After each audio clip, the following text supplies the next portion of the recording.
République démocratique du Congo, c'est l'unique pays que nous avons, que nous devons défendre, quel que ce soit le sacrifice qu'on doit donner. Ces grands pays nous appartiennent tous et nous devons tout faire pour que ces pays vivent en paix. Bienvenue à vous tous qui nous suivez, c'est bien votre émission Global Politique, cette émission que vous avez l'habitude de suivre sur Media Business Télévision. Nous sommes encore là pour ce nouveau numéro pour parler des élections, parler de chrétiens, comment est-ce qu'ils doivent voter. Quelle attitude pour un chrétien pour les élections pendant cette période, bien sûr, électorale.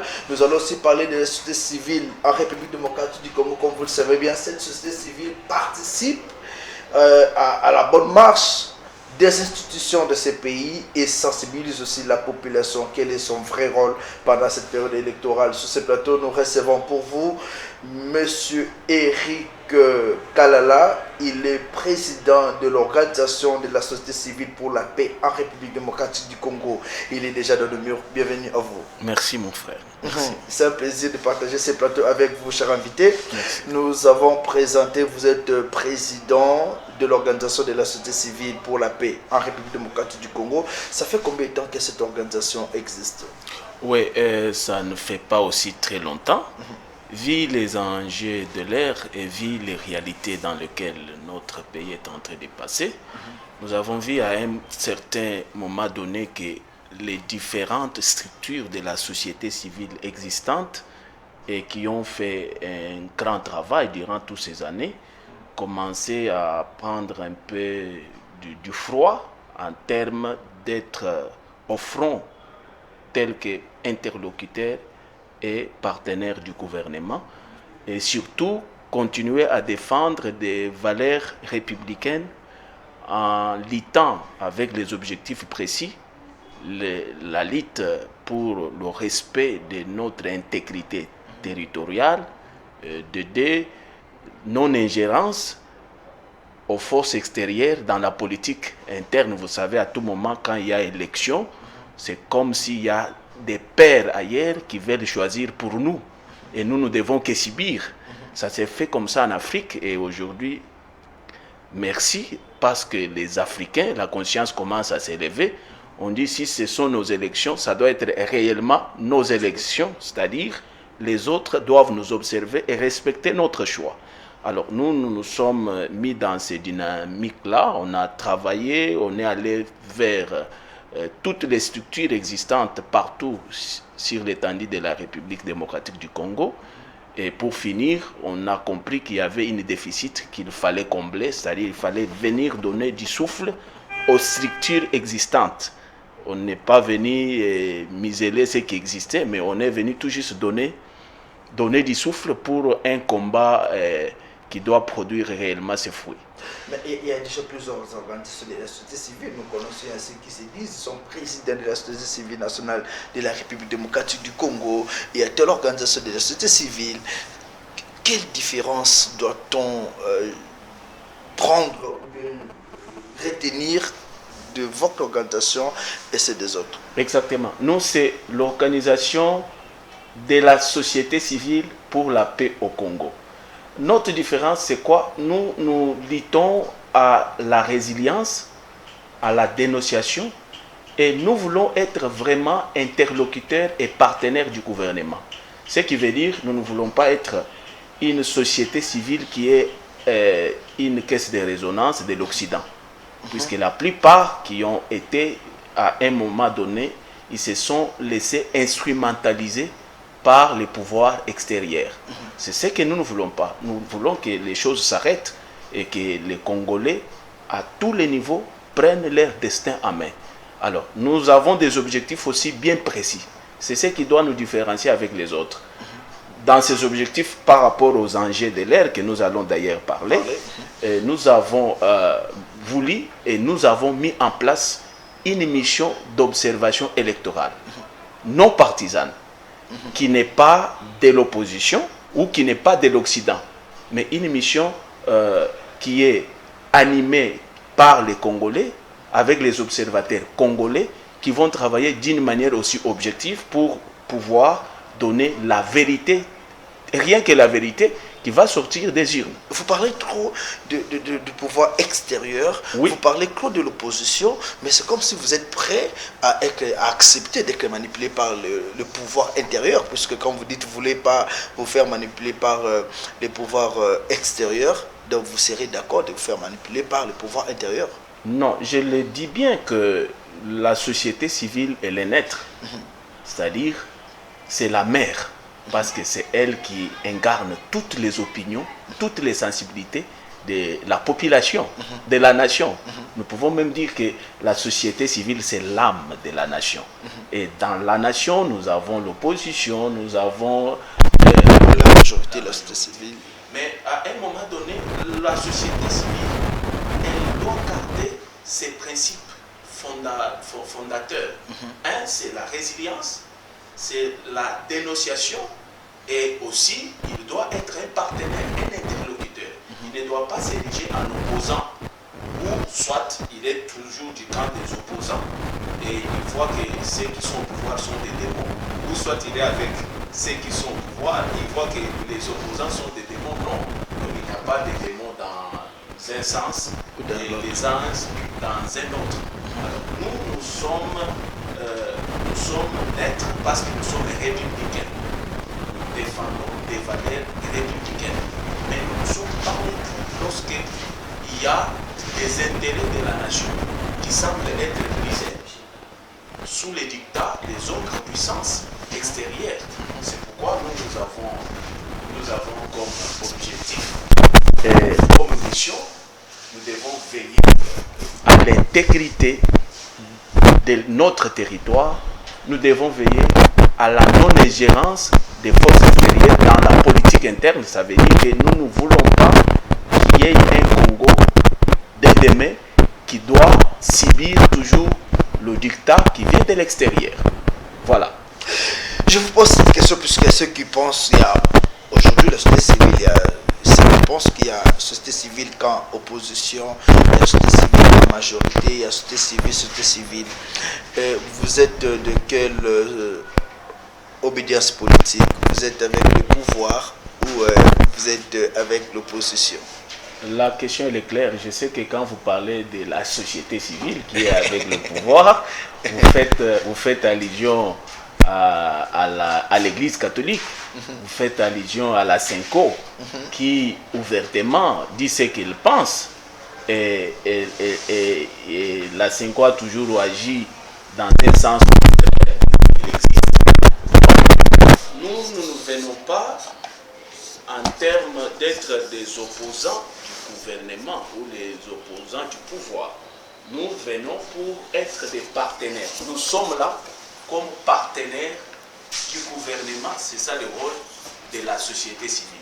Il doit être un vrai partenaire, un vrai interlocuteur, mais pas un partenaire oui-wiste, pas un partenaire qui accepte tout, mais un partenaire exigeant, qui sait dénoncer quand il y a des antivaleurs, qui sait crier quand il y a la corruption, qui sait rehausser le ton, la voix, lorsque les intérêts de la République sont menacés.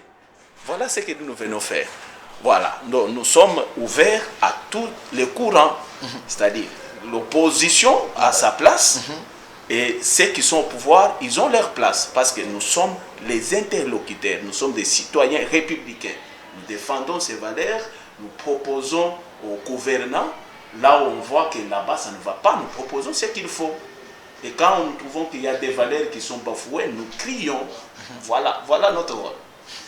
Merci beaucoup. Alors, nous allons directement entrer dans les vifs de notre émission processus électoral en RDC. Nous vous posons quand même cette question par rapport au départ de la MONUSCO. Ils ont annoncé au mois de décembre, la MONUSCO ne sera plus avec nous. Êtes-vous satisfait de cette décision-là? Oui, nous sommes satisfaits, mais nous attendons que cela s'exécute correctement, comme c'est déjà décidé au niveau du Conseil de sécurité. Vous savez, ça fait très longtemps que la MONUSCO est là, mais les résultats qu'on attendait d'elle n'ont pas été visibles. Et c'est pour ça que la société civile, je ne parle pas des partis politiques, la société civile, surtout celle du Nord Kivu et du Sud Kivu, qui est très active, elle a dit non à l'existence, à cette présence encombrante de la MONUSCO. Et vous savez que pour que ces revendications soient prises au sérieux, il y a eu mort d'homme.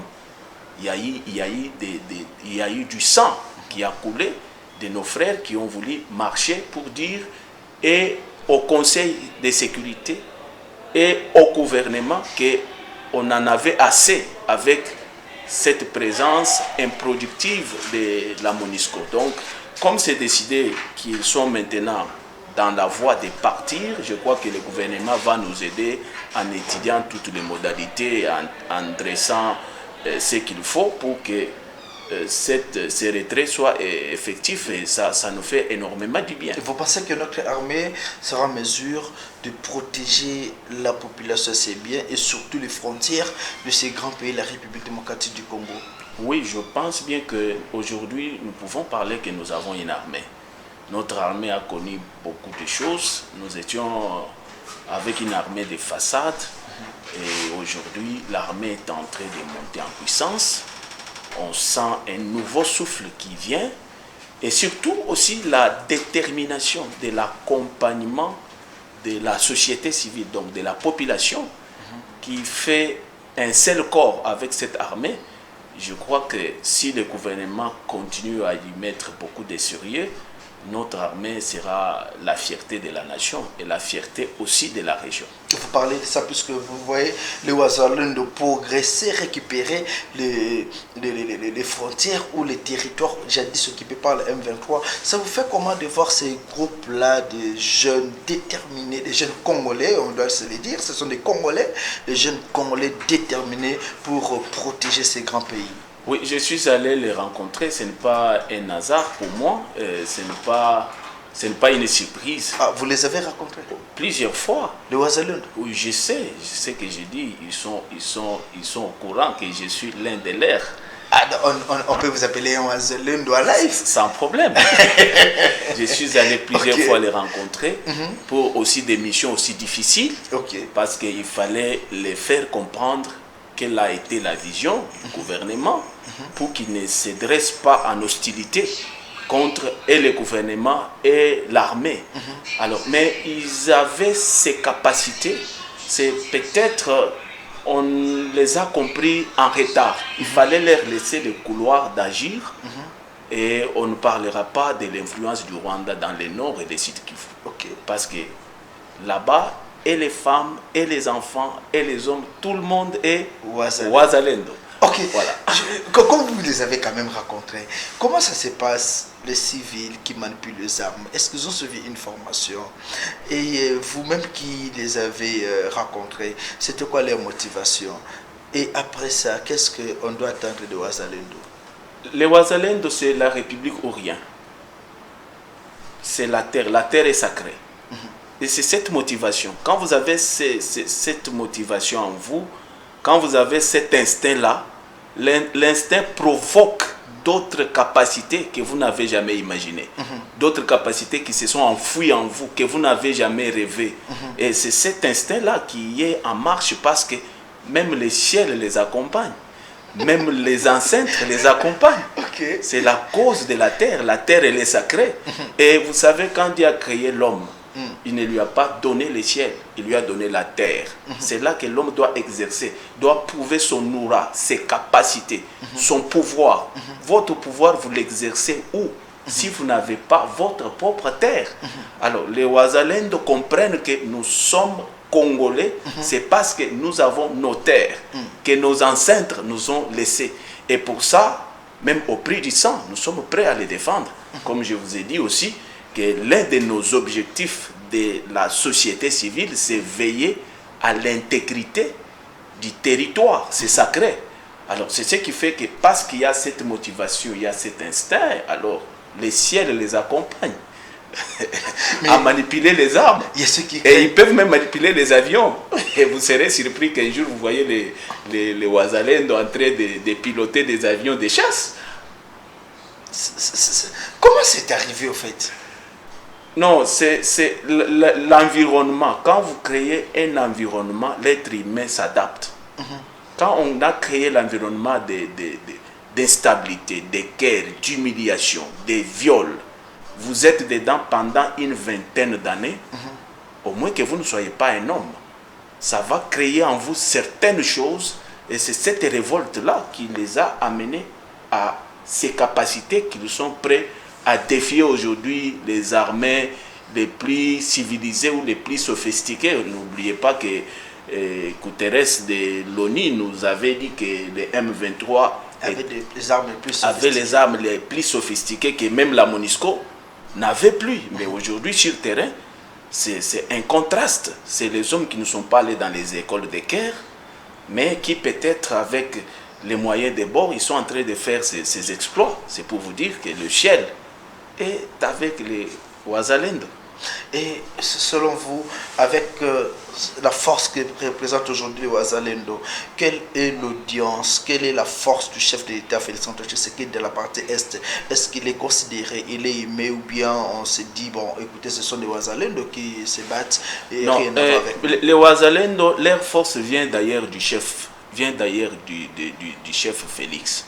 Ah bon? Ok, je vous dis en connaissance des causes. Ok. C'est quand ils ont trouvé qu'il a le pouvoir, qu'il a la force de défier le Rwanda, de défier Kagame dans toutes les arènes du monde, dans toutes les grandes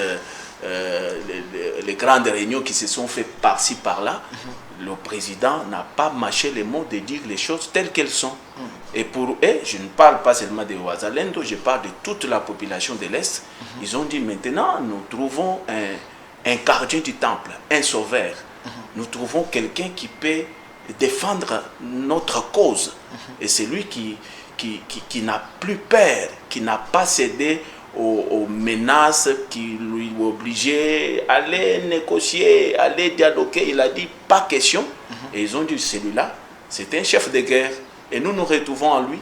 C'est ce qui fait qu'aujourd'hui, dans l'Est de la République, l'homme le plus apprécié aujourd'hui, c'est M. Félix Antoine Tshisekedi, le président de la République. Ah bon? Par rapport à sa diplomatie, par rapport à sa politique, par rapport à sa manière de défier la toute-puissance de ces petits pays qui a pesé sur nous pendant plus de 20 ans, qui a humilié les cerveaux de nos professeurs, qui a humilié les cerveaux de nos généraux.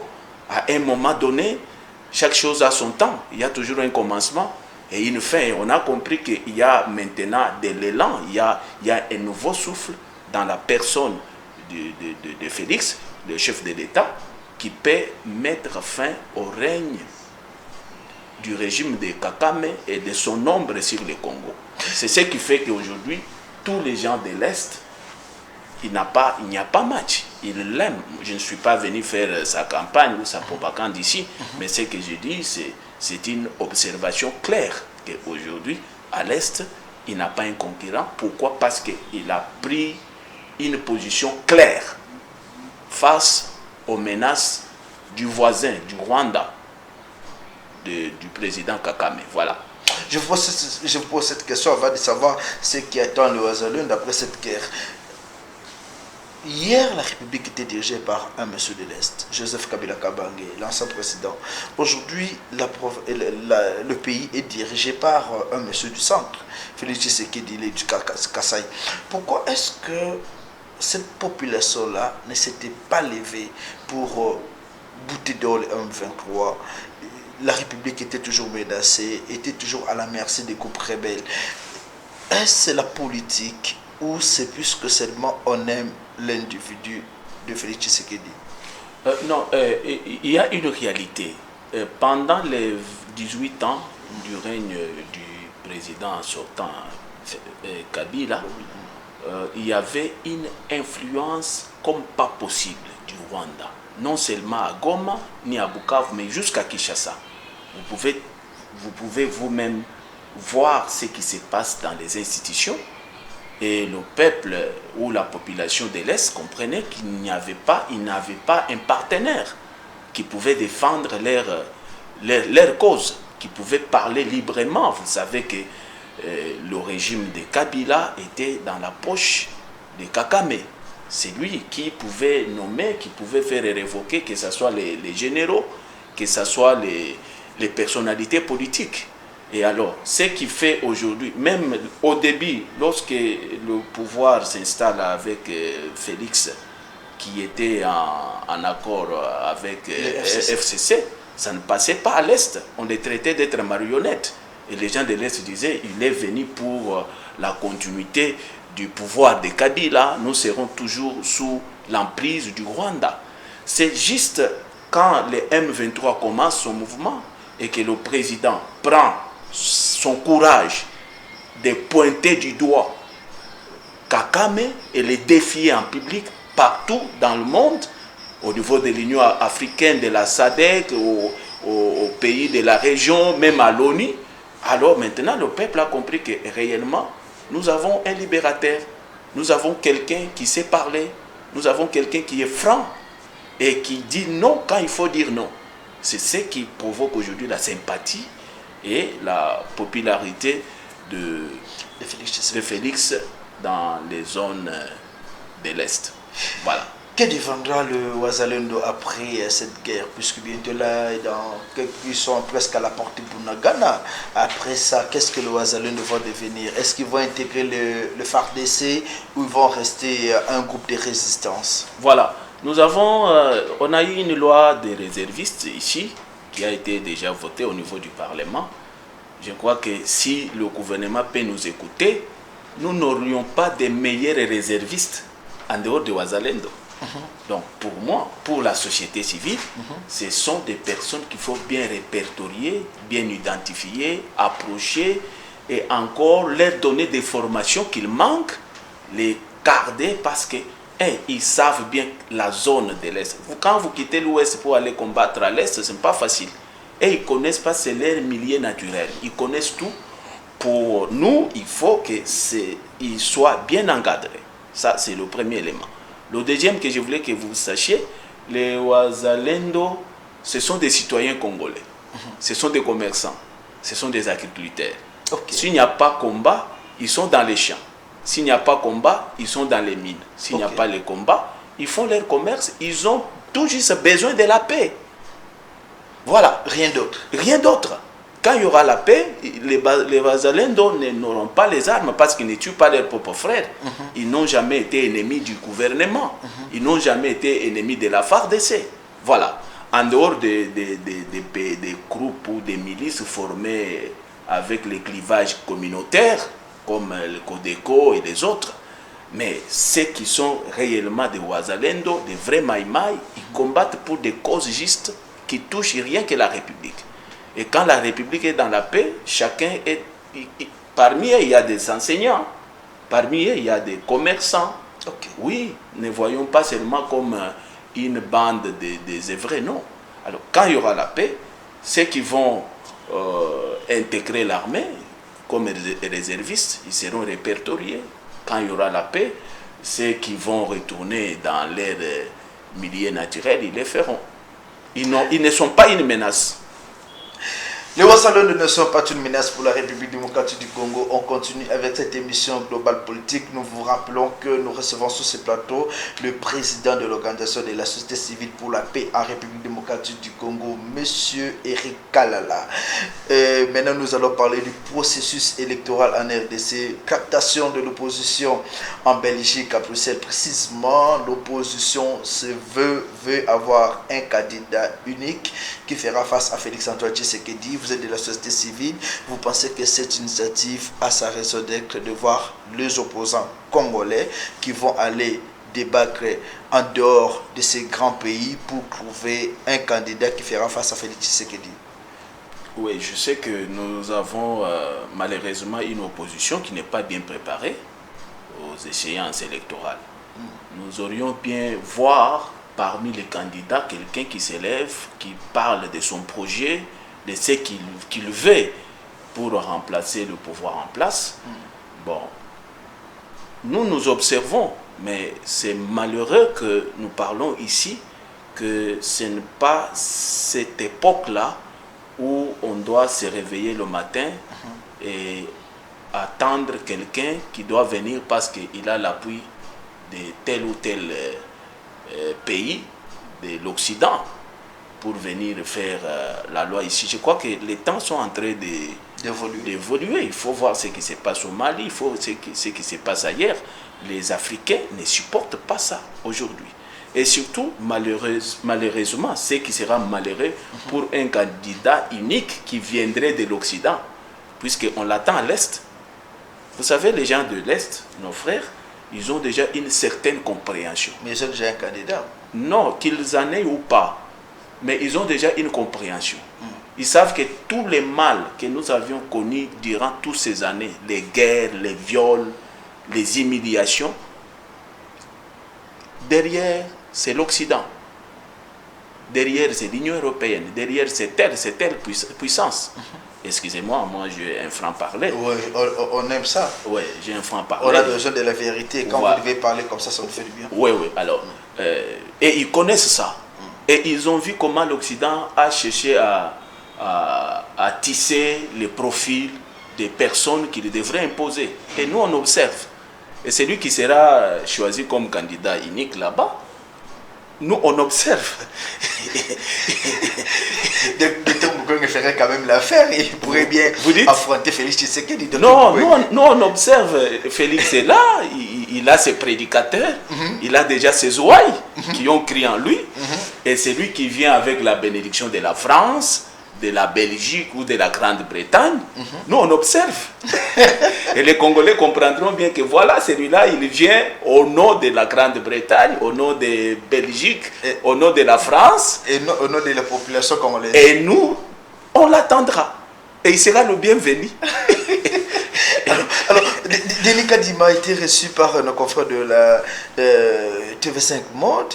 Et de là, Denis Kadima confirme qu'il y aura élection en 2023. Cependant, il y a l'opposition. Vous venez à peine de dire que l'opposition n'était pas préparée pour ces échéances. L'opposition pense que Denis Kadima devait revoir son calendrier électoral et prolonger même de 3 mois en attendant d'ouvrir la porte, par exemple, pour les candidats de Fayoulou qui n'ont pas déposé les candidatures. Qu'est-ce que vous en pensez? Je pense que nous sommes au Congo, on est habitué à ce genre de jeu. On sait que l'opposition, quand il est en force, il a un discours. Quand il est dans la faiblesse, il a un autre discours. Tout ce que nous souhaitons en tant que société civile, qu'il y ait les élections. Et qu'on ait ces élections dans les jours, dans les mois et dans l'année prévue. Et c'est là conformément aux lois de la République. Donc, je sais que nous demandons que l'opposition s'organise. C'est dans un mois ou dans 50 jours qu'on aille aux élections. Alors on ne doit pas chercher pour dire voilà, demain il faut qu'il y ait dialogue, demain il faut qu'il y ait tout ça. Ça c'est déjà passé. On veut aussi avoir un cours normal des choses.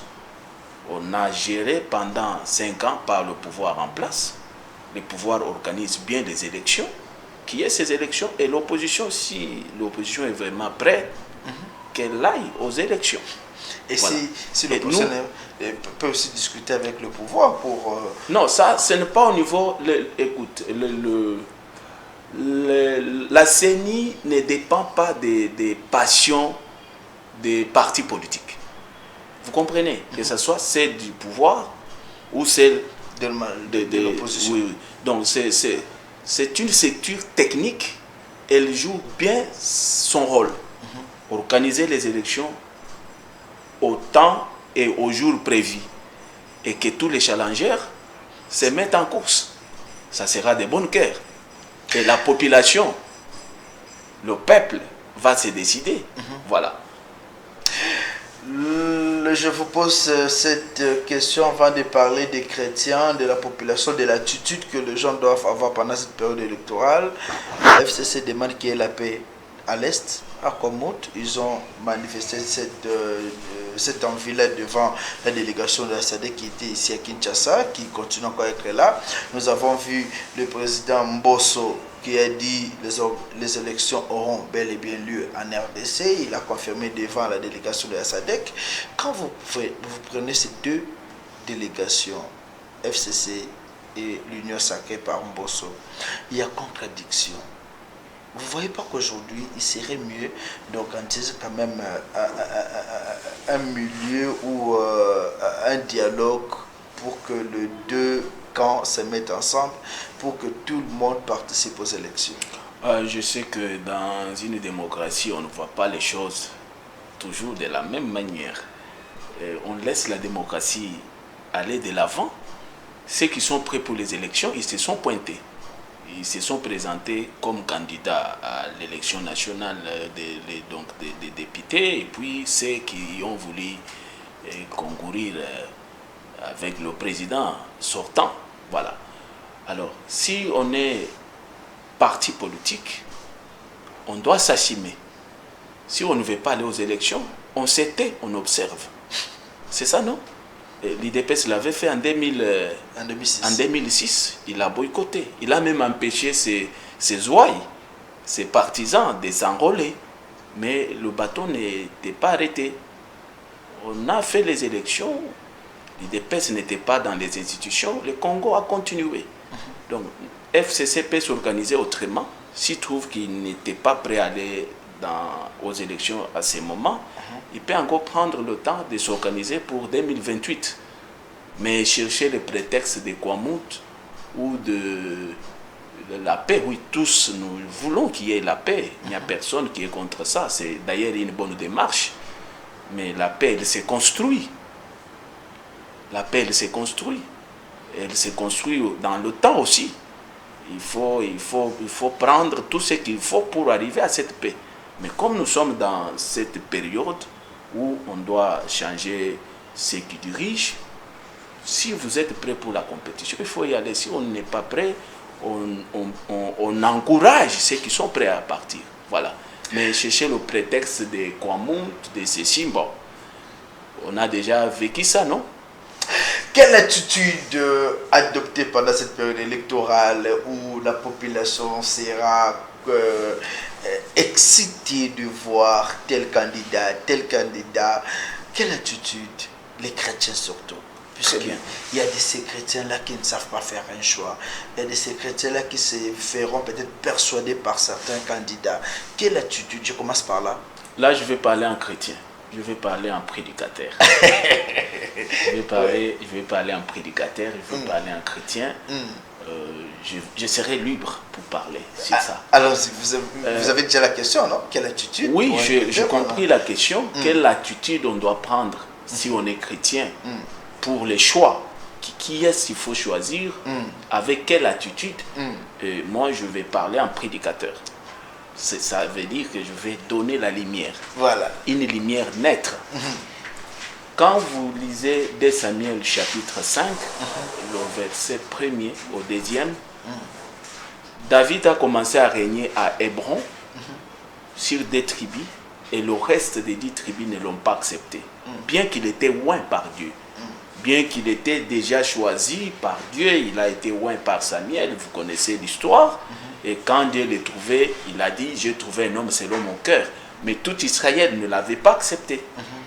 Alors, mais quand les choses ont évolué, parce qu'on ne résiste pas à celui que Dieu a choisi, à celui que Dieu a oint.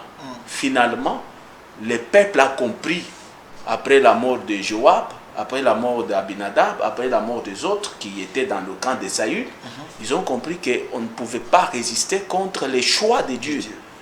Ils sont venus vers David pour lui dire, nous sommes tes os et ta chair. C'est ça le verset 1er de 2 Samuel chapitre 5. Je vais parler là. Nous sommes tes os et ta chair. Qui est-ce qu'on choisit? Vous savez, le pouvoir émane de Dieu sous 3 formes. Ça peut venir parce que c'est un pouvoir héréditaire, c'est-à-dire vous êtes dans une monarchie, c'est le papa qui meurt et c'est l'héritier qui vient, comme ça s'est passé en Grande-Bretagne dernièrement avec le roi Philippe. Le pouvoir vient aussi parce que vous êtes un personnage charismatique. Vous avez tellement convaincu, vous avez tellement séduit l'opinion et on sent que c'est celui-là et non un autre. On vous donne le pouvoir. Et on vous donne le pouvoir. Et ça par les élections. On vous élit. Et le pouvoir vient aussi parce qu'il y en a qui sont plus puissants que vous. On prend quelqu'un, on vous l'impose, on dit voilà votre roi. Alors, nous sommes dans la démocratie. La démocratie, c'est la voix du peuple. Tu sais, souvent, on dit la voix du peuple, c'est la voix de Dieu. Alors, nous devons savoir, quand le peuple a choisi, je parle des Saül, quand ils ont dit à Samuel, nous voulons avoir un roi comme toutes les nations, donne-le-nous. Et Dieu a dit à Samuel, le prophète, ce n'est pas toi qu'ils ont rejeté, ils veulent avoir un roi qui est le chef suprême, les commandants de leur armée et tout, comme ça se fait chez les nations. Laissez-moi leur donner un roi, et Dieu les a donné Saül. Alors ici, je parle de quoi? Nous sommes tes os et ta chair. Lorsqu'on veut choisir un roi, on veut choisir un président, le président représente l'âme de la nation. Il est l'âme de la nation. Il est la conscience nationale. Donc nous devons prendre le roi à la hauteur d'être quelqu'un qui représente notre âme. Donc c'est lui qui prend nos vies. C'est lui qui représente notre conscience, les reflets de l'âme nationale. Si on parle du Congo, le Congo doit être représenté par le meilleur d'entre nous, et celui-là qui incarne nos énergies, qui incarne notre conscience. Nous ne devons pas les choisir par passion. Nous ne devons pas les choisir par émotion. Nous ne devons pas aussi les choisir par le fait qu'il est de notre communauté ou il est de notre tribu. Nous devons faire un très bon choix. Maintenant, je pense que c'est la troisième expérience. Les Congolais ont atteint une certaine maturité. Ils comprennent que c'est lui que nous choisissons pour être notre roi, notre chef. Celui-là, nous sommes ses os. C'est-à-dire, il fait partie de notre vie. Il fait partie de notre chair. Il fait partie de nos douleurs. Il fait partie de notre souffrance. Quand on dit quelqu'un est nos os, c'est-à-dire, il participe à tout ce qu'on est. Ce n'est pas quelqu'un qui est dans son monde et nous sommes dans un autre. C'est lui qui est dans son environnement et nous sommes dans un autre. C'est celui qui comprend mieux notre souffrance, nos besoins, nos douleurs, nos faiblesses. Il connaît où est le Congo. Où est-ce que le Congo est aujourd'hui? Je crois que le Congo est en train de monter quand même par rapport à ce que le Congo était hier. Dans les concerts des nations, on commence à prendre de l'élan, on commence à nous respecter, on commence à parler du Congo, on commence à nous consulter. On ne prend pas les décisions sur le Congo à notre insu. C'est déjà un point important, mais c'est le départ. Nous sommes dans la renaissance d'une nation, la renaissance d'un État. Vous savez, le pasteur Ekofo, vous vous souvenez de lui? Qui est parti en exil à son temps. Tu sais pourquoi? C'est parce qu'il avait dit que nous étions dans un État de non-État. Donc on a resté tout ce temps dans une configuration d'un État, mais un État qui n'existait pas. Alors si aujourd'hui nous sommes en train de voir quand même des insignes qui se manifestent, je crois que les Congolais ont atteint la maturité de choisir ces dirigeants, non par le tribalisme, non par la passion, non parce qu'on les a donné des t-shirts, mais ils comprennent que c'est lui que nous choisissons pour être notre chef. Il doit être notre âme. Nous sommes arrivés à la fin de cette émission, mais on chute avec cette petite question. Merci. Selon vous, quel est l'opposant qui peut facilement faire face à Félix Tshisekedi? Cette question, il faut la réserver aux prédicateurs de l'Union sacrée. Voilà, nous sommes arrivés à la question. C'est une question piège. mais au moins, il faut laisser le peuple s'exprimer quand ça viendra le temps. Voilà, nous sommes arrivés à la fin de cette grande émission. Un grand merci à vous, Monsieur Eric Kalala. Nous rappelons que vous êtes le président de l'organisation de la société civile pour la paix en République démocratique du Congo, et aussi un grand prédicateur. Merci. Là, on doit le souligner. Merci. Un grand merci à Monsieur BH qui était à la réalisation de cette grande émission, et aussi Monsieur Bello. Un grand merci à toute l'équipe technique qui nous a accompagnés, surtout bonne suite du programme sur votre chaîne Média Business Télévision.